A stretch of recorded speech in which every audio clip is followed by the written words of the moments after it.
अस्सलाम वालेकुम, welcome to binary classroom. और आज की इस क्लास में हम लोग CS 304 का लेक्चर नंबर 30 पढ़ने वाले हैं। इस लेक्चर में हम लोगों ने बेसिकली एक केस स्टडी को पढ़ना है जो कि हमारे पास टॉपिक है पॉलीमॉर्फिज्म, उसमें से है। सो केस स्टडी बेसिकली हमारे पास है ये पेरोल एप्लीकेशन का, जिसमें पेरोल यानी कि जो सैलरीज होती हैं, जो छोटी सी एक एप्लीकेशन है, 3-4 फंक्शंस होंगे, इसमें 3-4 जो है वो रोल्स होंगे, उसके मतलब ये सारी केस स्टडी है।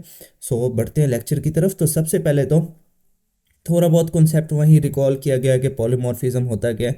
सो पॉलीमॉर्फिज्म में हमने बेसिक सी डेफिनेशन जो अभी तक देखते आ रहे हैं उसमें हमने ये पढ़ा था कि हम लोग सेम नेम से सेम सिग्नेचर से एक फंक्शन बनाते हैं और उस फंक्शन को बेस क्लास में और तमाम जो उसके ड्राइव क्लास में है वो यूज़ करते हैं। लेकिन जब हम उसको ड्राइव क्लास में यूज़ कर रहे होते हैं तो हम लोग उसका कोड चेंज करते हैं। ये हमने ट्रेडिशनल चीज़ें पढ़ी थी। उसके बाद हम लोगों ने देखा कि ये पॉलीमॉर्फिज्म हम लोग किस तरह से अचीव कर पाते हैं पिछले कोई 2-4 लेक्चर से। तो उसके अंदर हम लोगों ने देखा था कि वर्चुअल एक ऐसा कीवर्ड है जिसकी मदद से हम लोग पॉलीमॉर्फिज्म अचीव कर सकते हैं। सो यही सारी चीज़ें यहाँ पर भी हम यूज़ करेंगे। So polymorphism allow objects of different classes to be treated as the object of common base class. कि एक ही बेस क्लास है, उसके अंदर वर्चुअल फंक्शन बना होगा, है वही फंक्शन होगा, लेकिन वो डिफरेंट हमारे पास क्लासेस में होगा, लेकिन वो सारी उसकी ड्राइव क्लासेस होंगी।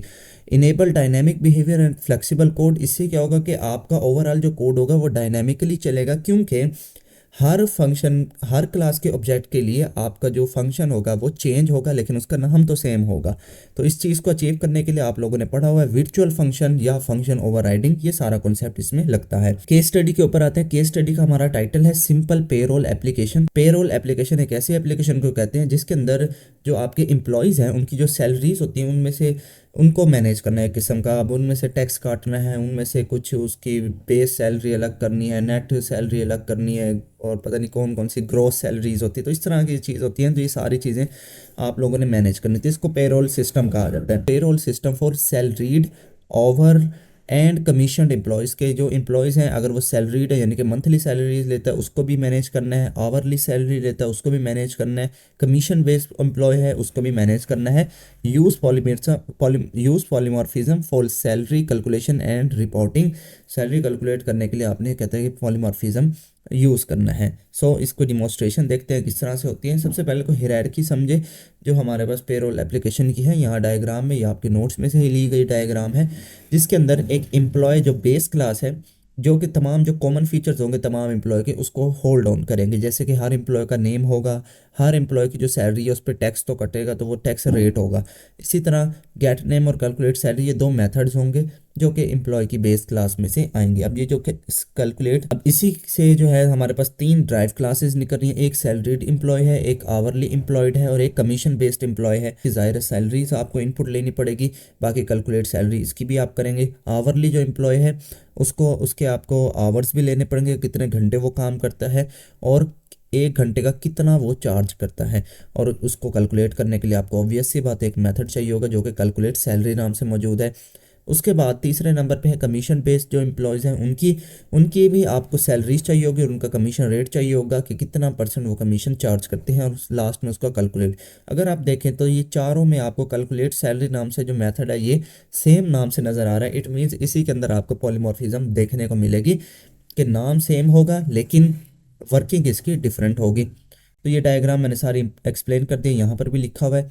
की फीचर्स इसके देख लेते हैं क्या लिखता है। कहता है कि वर्चुअल कैलकुलेट सैलरी, हाँ जी देखें, कहता है कि जो कैलकुलेट सैलरी मेथड है ये कहता है कि वर्चुअल बनाएंगे ताकि हम लोग इसको पॉलीमॉर्फिक बिहेवियर में ला सकें। Common attribute name and tax rate, हाँ जी तमाम एम्प्लॉयज़ का नेम कॉमन एट्रीब्यूट होगा तो इसलिए उसने उठा के उसको बेस क्लास में रख दिया। सो बेस क्लास की इंप्लीमेंटेशन यहाँ पर की गई है। बेस क्लास की क्या रिस्पॉन्सिबिलिटीज है? होल्ड कॉमन एम्प्लॉयज़ डाटा, कि तमाम एम्प्लॉयज़ का जो कॉमन डाटा है नाम और टैक्स रेट को स्टोर करने के काम आएगी ये क्लास। तो यहाँ पर सिंपल क्लास का कीवर्ड है। प्राइवेट में दो वेरिएबल्स बनाए गए हैं, एक है नेम और एक है टैक्स रेट। नेम के अंदर एम्प्लॉय का नाम आएगा, टैक्स रेट के अंदर कितने % उसको टैक्स चार्ज करना है वो इनपुट लिया जाएगा। और पब्लिक में मेथड्स हैं, एक तो कंस्ट्रक्टर है पहला पहला, दूसरे नंबर पे गेट नेम का मेथड है जो इस नाम को इनपुट लेने के काम आएगा, और उसके बाद तीसरे नंबर पे कैलकुलेट सैलरी नाम से मेथड है जिसको हमने वर्चुअल बनाया क्योंकि हमने इसको पॉलीमॉर्फिज्म बनाना है, पॉलीमॉर्फिक बिहेवियर बनाना है। नेक्स्ट बढ़ते हैं ड्राइव क्लासेस की तरफ। तो सबसे पहले है सैलरीड एम्प्लॉय की ड्राइव क्लास। तो इसके की फीचर्स देखते हैं। सबसे पहले लिखता है कि calculate salary by deducting tax from the, कि जो भी आपकी उसकी फिक्स सैलरी है, 15,000 है, 20,000 है, 30,000 है, उसमें से टैक्स को डिडक्ट करना है, माइनस करना है, और उसके बाद जो सैलरी बचेगी वो नेट सैलरी होगी, वो हमने शो करवानी है आउटपुट में। सिमिलरली आवरली एम्प्लॉय के साथ भी ऐसा करना है कि उससे पूछेंगे कि आप कितने घंटे काम करते हो, 1 घंटे का क्या चार्ज करते हो, और उसके बाद जितना उसका टैक्स रेट होगा वो इनपुट लेंगे, उसकी नेट सैलरी कैलकुलेट करेंगे और वो हमने डिस्प्ले करानी होगी। सिमिलरली हमने कमीशन बेस्ड एम्प्लॉय के साथ भी ऐसा ही करना है। डिस्क्रिप्शन में क्या लिखता है, extend employ with hourly and commission based logic, कि हमने एम्प्लॉय क्लास को एक्सटेंड करना है ओवरली पे भी और कमीशन बेस में, यानी कि उसकी ड्राइव क्लासेस बनानी है। Include code snippet for calculate salary in respective slide. अच्छा जी, जितने भी हमारे पास ये कोड स्निपेट होंगे वो कह रहा है कि आने वाली स्लाइड्स में मौजूद है। ठीक है जी। तो यहाँ पर सबसे पहले तो सैलरीड एम्प्लॉय का हम लोग देख लेते हैं कैसे मैथ किया उसने। तो पहली बात कि इसको इनहेरिट किया गया है एम्प्लॉय क्लास में से, तो ये एम्प्लॉय क्लास ये हमने बनाई है, और उसके बाद हमने सैलरीड एम्प्लॉय बनाया है, उसको इनहेरिट किया गया एम्प्लॉय क्लास से, ताकि वो जो नाम और टैक्स रेट है वो हमारे पास एम्प्लॉय क्लास में ही जो है वहाँ से ही इनहेरिट होके आ रहा है। उसके बाद देखें तो यहाँ पर हमने सिर्फ सैलरी उससे पूछी है, ठीक है, क्योंकि सैलरीड एम्प्लॉय की सिर्फ सैलरी है, बाकी जो टैक्स रेट होगा वो यहाँ से एम्प्लॉय वाली क्लास में हमें मिल जाएगा, नाम भी वहीं से मिल जाएगा। तो ये हमने इसकी फिक्र नहीं करनी, जो नई चीज़ थी बस वही यहाँ पर डिक्लेयर करनी होती है। इसका जो कंस्ट्रक्टर है वो देख लें। कंस्ट्रक्टर में देखें तो हमारे पास 3 पैरामीटर ये एक्सेप्ट करेगा। एक तो ये नाम एक्सेप्ट करेगा, एक तो ये टैक्स, जो टैक्स रेट होगा वो एक्सेप्ट करेगा, और तीसरा ये सैलरी एक्सेप्ट करेगा। ठीक है, और यहाँ पर जो कैलकुलेट सैलरी है वो मेथड कॉल किया गया, और उसको भी वर्चुअल बनाया गया है पॉलीमॉर्फिक अलाउ करने के लिए। अब पॉलीमॉर्फिक इसी तरह से ना, अब ये एक ही फंक्शन बनाया गया है। इसी तरह से आपने जो है आवरली का भी बनाना होगा, कमीशन बेस का भी बनाना होगा, सबका बनाना होगा। यहाँ पर पॉलीमॉर्फिक फंक्शनैलिटी को अब चला के दिखा रहे हैं। कहते हैं कि base class pointer holds drive class object, कहते हैं कि जो बेस क्लास का पॉइंटर होगा वही तमाम ड्राइव क्लास के ऑब्जेक्ट को होल्ड करके रखेगा। कैसे? ये मेन फंक्शन है, इसके अंदर इम्प्लीमेंटेशन है। सबसे पहले तो हम लोगों ने एक एरे बनाई है, यानी कि एक ऑब्जेक्ट बनाया है एम्प्लॉय क्लास का, जो कि उसका साइज रखा है हमने 10। अब इसी ऑब्जेक्ट में अगर आप देखें तो हम लोग ये न्यू ऑब्जेक्ट बना रहे हैं किसका, हर एक स्पेसिफिक क्लास का। जैसे सैलरीड एम्प्लॉय की क्लास है, आवरली एम्प्लॉय है, और हमारे पास तीसरा कौन सा था, कमीशन बेस्ड एम्प्लॉय। तो तीनों का हम लोग एक नया ऑब्जेक्ट क्रिएट कर रहे हैं। तो यहाँ पर सैलरीड एम्प्लॉय में देखें 3 चीज़ें एक्सेप्ट हो रही हैं, कौन कौन सी, नाम, और उसके बाद ये टैक्स रेट है 15,000 उसकी सैलरी है। नंबर 2 पे देखें आवरली एम्प्लॉय में, इसके अंदर भी नेम आ रहा है, टैक्स रेट आ रहा है, और ये जो है 168 ये उसकी सैलरी पर आवर है, और ये जो 50 है ये उसके आवर्स हैं कि 50 घंटे वो काम करता है एक वीक में या एक मंथ में। उसके बाद आ गया एम्प्लॉय 2 में, उसके अंदर हमारे पास कमीशन बेस्ड जो एम्प्लॉय है उसका भी नाम, टैक्स रेट, जो उसकी सैलरी है वो, और ये 10% इसके कमीशन, ये आ गया। अब जनरेट पे रोल हम लोग करेंगे जैसे ही एम्प्लॉय, ये वाला जो हमने अरे बनाई थी जो कि एम्प्लॉय क्लास से बिलोंग करती है, यानी कि हमारी बेस क्लास से बिलोंग करती है, इसी का ऑब्जेक्ट हमने इसी जनरेट पे रोल में जो है वो एज अ इनपुट दी, और साथ में जो 10 है ये इसका साइज़ है, जो जैसे यहाँ पर भी हमने दिया। तो ये ऑटोमेटिकली जो है हमारे पास इनकी सैलरी लेगा, और ऑटोमेटिकली कैलकुलेट, जो सैलरी वाला मैटर था मेरे ख्याल में वही है, कैलकुलेट सैलरी, हाँ जी, ये वाला जो मैटर है ऑटोमेटिकली हर क्लास का अपना अपना ये चला देगा। तो उसके बाद हमारे पास कुछ ऐसी आउटपुट आ जाएगी कि जो हमारे पास एक्चुअल सैलरी है उसमें से टैक्स कट जाएगा, अगर आवरली बेस है तो उसका भी टैक्स कट के आ जाएगा, और अगर कमीशन बेस है तो उसका जो जितने परसेंट भी कमीशन होगा वो कट के जो उसकी नेट सैलरी होगी वो हमारे पास एज आ आउटपुट में आ जाएगी। जैसे आमिर की जो नेट सैलरी बनती है वो 14,250 बनती है, फ़ाखिर की बनती है 7,520, एंड फ़वाद की बनती है 1,4,400। तो उसकी अगर आप ग्रोस सैलरी देखेंगे तो वो यहाँ पर इसकी 15,000 थी, इसकी जो है 160 जो थी 1 घंटे की थी, और इसकी जो थी वो 1.5 लाख रुपए थी। तो यहाँ पर उसको काट के यहाँ पर इतने परसेंट जो है वो उनकी जो नेट इनकम है वो आ गई है। नेक्स्ट बढ़ते हैं, नेवर ट्रीट अरे पॉलीमॉर्फिकली, भी अरे को पॉलीमॉर्फिज्म के तरह ट्रीट मत करें। हाँ जी, इशू क्या आता है, इशू सबसे पहले देखेंगे। अच्छा, ये पहले कोड एग्जांपल का बता रहा है, कहता है कि पासिंग ऑब्जेक्ट अरे इंस्टेड ऑफ पॉइंटर अरे। कहता है यहाँ पर आपको एक ड्रॉ शेप्स नाम से जो मेथड नज़र आ रहा है, इसके अंदर आप देखें तो अरे पास की जा रही है, ये शेप अरे जो कि शेप क्लास से बनाई गई थी। शेप इसका बाय द वे पूरा कोड आपके जो है नोट्स में मौजूद होता है। यहाँ पर क्योंकि हम पूरा कोड नहीं लिख सकते, इसलिए जो बात समझाने की होती है ना, वो यहाँ पर कॉपी पेस्ट किया जाता है। इसलिए जब आप लेक्चर सुन रहे हो या लेक्चर के बाद जाके पूरा कोड लाजमी देखा करें, तभी आपको मुकम्मल थोड़ा सा समझ में आएगा कि वर्क फ्लो कैसे हो रहा है। बाय द वे ये वाली क्लास अलग थी, ये जो एम्प्लॉयज़ और ये सारा हमने कहानी पढ़ के आ रहे हैं, ये ख़त्म हो चुका है। ये अगली क्लास है, ये कोड नेक्स्ट आपकी स्लाइड में मौजूद है, उसका ये सेगमेंट है जिसके अंदर आपको बताया जा रहा है कि आपने कभी भी अरेज को नहीं टिकली, यानी कि आप उसको उसका ऑब्जेक्ट जो है वो कहता है कि आप डायरेक्ट जो है वो अरे एज अ ऑब्जेक्ट पास ना किया करें, बजाय इसके कि आप लोग उसका पॉइंटर पास किया करें।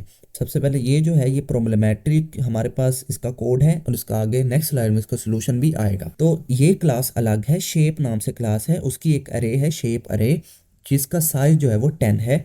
अब ये ड्रॉ शेप, उसके अंदर एक मेथड है जो कि बनाया भी होगा, आपके नोट्स में मौजूद होगा इसका कोड। तो यहाँ पर जो शेप अरे आपने बनाई है वो पूरी की पूरी अरे यहाँ पर पास की जा रही है, और आगे ये उसका साइज है 10, उसका साइज है, तो अरे और उसका साइज पूरा का पूरा पास किया जा रहा है। तो वो ये कहता है कि अगर आप ऐसा करोगे तो ये इशू क्रिएट कर सकता है, आपको ऐसा नहीं करना, आपने हमेशा पॉइंटर पास करना है। तो इससे क्या होगा, कहते हैं कि रन टाइम एरर आ जाएगा, इस कोड से एक रन टाइम एरर आएगा due to incorrect object calculation, क्योंकि आपकी हो सकता है जो ऑब्जेक्ट एड्रेस कैलकुलेशन होगी वो रॉन्ग होगी। अगर आप नोट्स में भी जाके देखेंगे तो वहाँ पर भी एक डायग्राम सी बनी हुई है जो जिसके अंदर ऐसे कुछ बॉक्सेस से बने होंगे, और उसके अंदर कुछ एड्रेस लिखा होगा, और वो एड्रेस जाके ना ऐसे पॉइंट कर रहा होगा, ऐसे लाइन सी खींची होगी एरो साइन, और वो जाके किसी ना टेस्ट 1 आई थिंक था, मुझे अब याद नहीं आ रहा, टेस्ट 1 टेस्ट 2 और टेस्ट 3 इस तरह से वहाँ पर ना जो है पॉइंटर आपको दिख रहे होंगे, वो उसका सोल्यूशन था। तो वहाँ पे जाके एक नज़र नोट्स में देख लेना किस तरह होता है। अब इसकी करेक्ट अप्रोच कैसे है, करेक्ट अप्रोच में देखें लिखा हुआ है pointer ensure correct memory address resolution, जो मैंने अभी आपको बताया ना कि वो किस तरह था। मैं यहाँ पर देखता हूँ, अगर मैं आपको बना के भी दिखा दूँ कि इस तरह से ऐसे बने हुए थे कुछ ऐसे बॉक्सेस आपके नोट्स में, और उसके अंदर कुछ नंबर्स दिए हुए थे। अब मैंने यहाँ 2 बनाए, तो यहाँ पर ऐसे कुछ नंबर दिए हुए थे जैसे 0 0 0 0, तो इसी तरह यहाँ पर 0 1 0 1 1, इस तरह से रैंडम जो है वो नंबर दिए हुए थे अकॉर्डिंग टू मेमोरी साइज। उसके बाद यहाँ पर आपका ऑब्जेक्ट था जो फंक्शन था वो, और ये जो मेमोरी एड्रेस था ये इसको ऐसे पॉइंट कर रहा था यहाँ पे इस तरह से एरो। अगर आप वहाँ पर नोट्स ओपन करके देख भी लेंगे तो आपको इस तरह से एक डायग्राम मिलेगी, उसकी बात कर रहे हैं। ये होती है हमारे पास पॉइंटर अरे, कि ये है हमारे पास एड्रेस स्टोर होते हैं ऐसे 0 0 0 0 0 0 0 1, और कुछ इस तरह से नंबरिंग चलती है। और ये हमारे पास वो हमारे पास एरे होती है जिसके अंदर हमारा डेटा होता है, और इसका कुछ ना कुछ नाम होता है। जैसे वहाँ पर आप देखेंगे कोई अंडरस्कोर टेस्ट 1 होगा, अंडरस्कोर टेस्ट 2, इस तरह से नाम दिया होगा। तो ये पॉइंटर कहते हैं। ये जो एरो है जहाँ पर भी एरो आपको दिखे समझ जाना ये पॉइंटर होता है, ये मेमोरी एड्रेस को पॉइंट कर रहा होता है। So why it works, pointer ensure correct memory address resolution, क्योंकि जो पॉइंटर्स हैं ये करेक्ट मेमोरी, क्योंकि इनके ये डायरेक्ट लिंक होते हैं आपके मेमोरी से। तो जब भी आप लोग एरे का कुछ भी एलिमेंट एक्सेस करते हो वो डायरेक्ट मेमोरी के पास जाता है और वहाँ पर उसको वो चीज़ मिल जाती है। यहाँ पर कोड स्निपेट भी देखें, ड्रॉ शेप वाला कोड स्निपेट है जिसके अंदर देखें तो एक एरे बनाई जा रही है और ये उसका साइज़ है। और यहाँ पर देखें लूप में, लूप तो सिंपल सी है जो कि 0 से स्टार्ट हो रही है, इस साइज तक जा रही है। अगर 10 होगा तो 10 तक चलेगी, 20 होगा तो 20 तक लूप चलेगी। मेन जो कोड है वो ये है लाइन नंबर 3 का, जिसके अंदर देखें तो आप लोगों को जो हमारी शेप है उस अरे के आगे एक मेथड कॉल होता नज़र आ रहा है ड्रॉ का, और उसके दरमियान में देखें तो आपको एक एरो नज़र आ रहा है, बेसिकली इट्स अ पॉइंटर। ये पॉइंटर होता है जो कि शेप अरे जो कि हमारे शेप नाम से उसके हर एलिमेंट के लिए ड्रॉ के मेथड को चला रहा है। लेकिन किस तरह से चला रहा है, आपकी पॉइंटर अरे के मेथड से चला रहा है। क्योंकि कैसे पता चला ये पॉइंटर अरे का मेथड है, क्योंकि इसके दरमियान आपको देखें एक एरो नज़र आ रहा है डैश, और एक जो ग्रेटर देन का सिंबल रहता है ये हमारे पास एक्ट करता है एज अ पॉइंटर। जबकि पिछले कोड में देखें तो यहाँ पर हमारे पास ड्रॉ शेप में डायरेक्ट अरे पास की जा रही थी और उसका साइज पास किया जा रहा था। उसके बाद आ जाते हैं हम लोग लेक्चर के इख्तिताम पर कि हमने पढ़ा क्या क्या। लिखता है कि polymorphism simplifies code design and improve flexibility, कि जो पॉलीमॉर्फिज्म है आपके डिज़ाइन को सिंप्लीफाई करता है और फ्लेक्सिबिलिटी इंप्रूव करता है कि आपको इतने सारे मेथड्स नहीं बनाने पड़ते हर काम के लिए। आपके अगर एक ही मेथड बनाए हैं, उसका काम डिफरेंट है और आपकी वो हर क्लास में सेम यूज़ हो रहा है, तो आप उसको एक नाम से बनाते हैं। ऑलवेज यूज़ पॉइंटर अरे, हमेशा आपको पॉइंटर अरेज इस्तेमाल करनी है for polymorphic behaviour, polymorphic behaviour को अचीव करने के लिए। पॉइंटर अरे अभी हम देख के भी आ चुके हैं। अवॉइड ट्रीटिंग ऑब्जेक्ट अरे पॉलीमॉर्फिकली, कहते हैं कि ऑब्जेक्ट अरे कभी भी आपने यूज़ नहीं करनी, डायरेक्ट का डायरेक्ट आपने ऑब्जेक्ट अरे कभी भी फंक्शन को पास नहीं करना, हमेशा आपने पॉइंटर अरे ही बनानी है। एमसीक्यूज में पूछा जा सकता है। समरी देख लेते हैं इस लेक्चर की, कि पॉलीमॉर्फिक रिकैप क्या था कि की टू डायनेमिक प्रोग्रामिंग, कि जब भी आपने डायनेमिकली प्रोग्रामिंग करनी हो कि आपने एक चीज़ बनाई और वो मल्टीपल टाइम अपना जो इंटरफेस है वो चेंज कर रही है अकॉर्डिंग टू क्लासेस, तो वो पॉलीमॉर्फिज्म है। पेरोल केस स्टडी हमने पढ़ा, जिसके अंदर हमने देखा कि एक रियल वर्ल्ड यूजेज एप्लीकेशन जो पेरोल एप्लीकेशन है उसके अंदर पॉलीमॉर्फिज्म कैसे अप्लाई होता है। और लास्ट में हमने अरे क्वेश्चंस पढ़े, जिसके अंदर हमने देखा हम पॉइंटर अरे इस्तेमाल करते हैं तो वो हमने इस्तेमाल करनी है, जबकि हमने ऑब्जेक्ट अरे इस्तेमाल नहीं करनी। सो ये था हमारा ओवरऑल लेक्चर। आई होप आपको पसंद आया होगा। अगर पसंद आया तो इस वीडियो को लाइक करते जाएं। चैनल को बगैर सब्सक्राइब किए देख रहे हैं तो चैनल को भी ज़रूर से सब्सक्राइब करें। मिलते हैं किसी नेक्स्ट वीडियो में, तब तक के लिए अल्लाह हाफिज़।